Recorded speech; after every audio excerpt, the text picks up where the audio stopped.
Hi guys, my name is Cohen from Cohen Training Institute. Today I want to talk to you guys about value over price.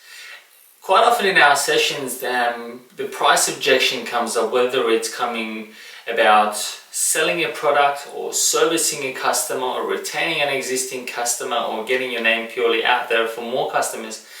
Price seems to be a bit of an issue or a hurdle, if you may, for a lot of salespeople.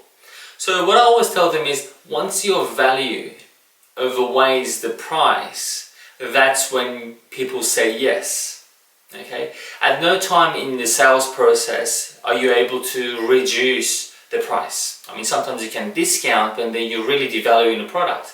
But we're going to talk about how we can use actually discounting to make sales. But that should really be towards the very end of one of the last resorts that you go to. I guess if I was to give you guys an example, so if you have, for example, just imagine this. You have your price, you have your value, okay? Now, what you need to do, you need to start building value. So every time you build value in your product, for example, what could it be? Think about your value assertion. What is your message to the market?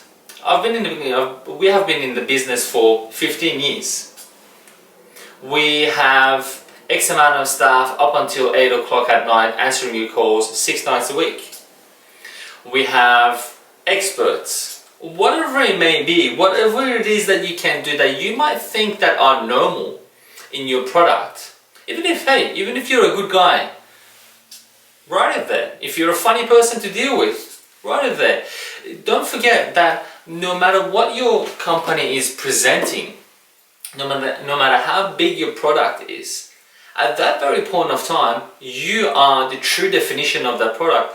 The way you portray that product, you explain that product to your customer, has a very big effect on the decision-making ability, the way that they talk about you once they hang up the phone.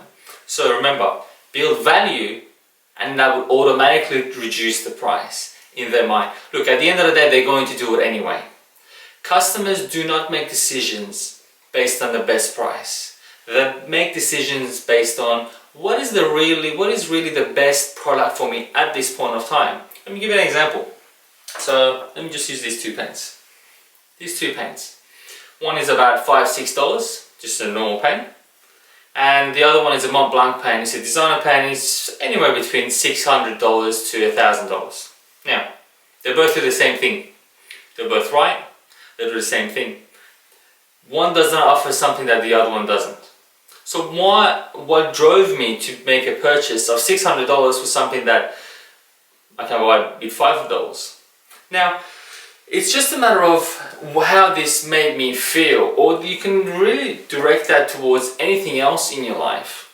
Look around your room, look around your office, look in your life, look in your wallet. What are the things that you have purchased that's overpriced and you could have really replaced it with something that's a lot cheaper? Look at how we buy cars. Look at the clothing that we choose. Look at the shoes that we buy.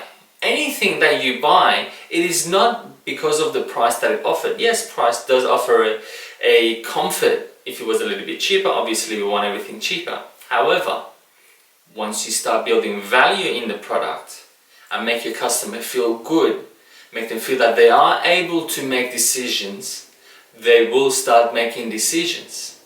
What you need to do, you need to start uncovering their concerns. If someone's been with the company for 15 years, and then you come along all of a sudden offering the best product in the world, but you are going to take them away from that company that they are so used to, they're going to be scared of change. People do not make decisions, people do not separate from the money because of several reasons. Change is one thing. Being scared of the unknown is another.